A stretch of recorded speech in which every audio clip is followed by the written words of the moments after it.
I did it in a wrong way. But it came out right. That's a very funny thing that happens to me. I did start doing, lending money to the poor people. And anybody would say that's the wrong thing to do. And I jumped into it out of the situation of the frustrations that you go through in a country like Bangladesh.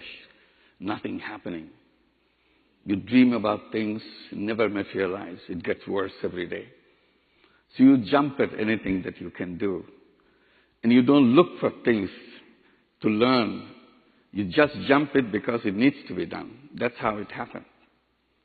And I also do things which I know nothing about.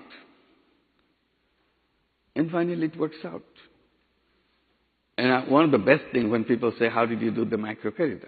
I said, one of the best things that happened, I didn't know anything about banking. If I knew banking, no way I would do something like this. So not knowing something is maybe a blessing sometimes. You are open. You can do things in your way without worrying about the rules or the procedures and so on and so forth. And tell me, how did you do those kind of rules, procedures for Grameen Bank? I said, that was simple. I didn't know anything about banking. So every time I needed a rule or a procedure, how to do that, I have to look back. What do the conventional banks do? And I look at very carefully how they do it. Once I learn how they do it, I just do the opposite. And it worked out. So that's what the microcredit is all about. Conventional banks go to the rich, we go to the poor. Conventional banks go to men, particularly in Bangladesh. 99% of the borrowers are men. I went to women. 97% of our borrowers are women. We have 8.5 million borrowers.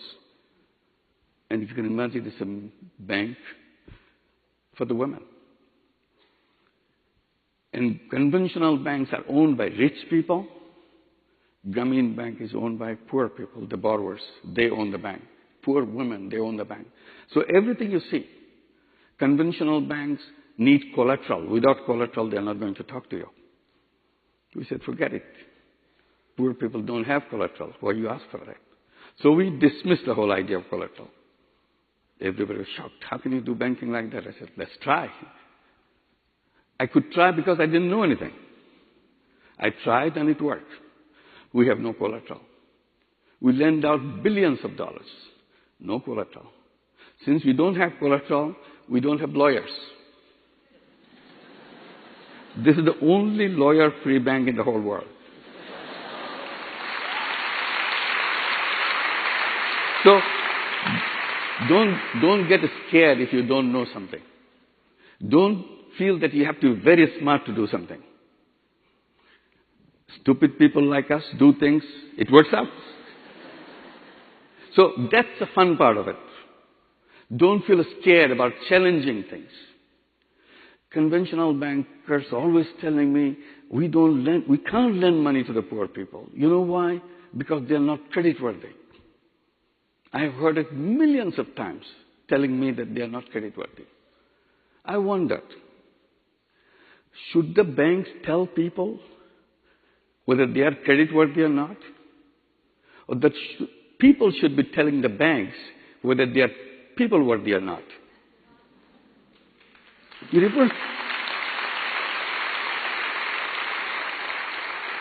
reverse the whole question.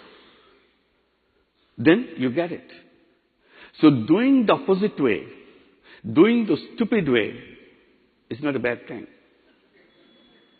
Today, microcredit is everywhere, all over the world, including in this country, in the United States.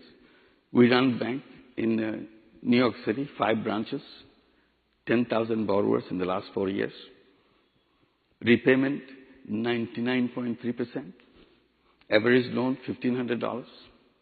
Works beautifully for women. All 10,000 borrowers that we have, all are women. And the same city which flourishes with the payday lenders, a flourishing business. Interest rate